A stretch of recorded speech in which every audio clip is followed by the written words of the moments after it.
brownie, and shampoo.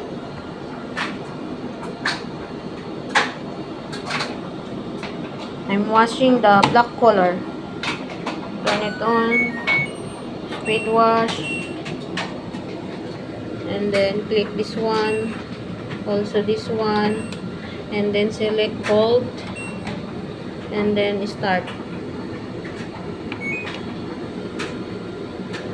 If you have many clothes, you can select this cotton.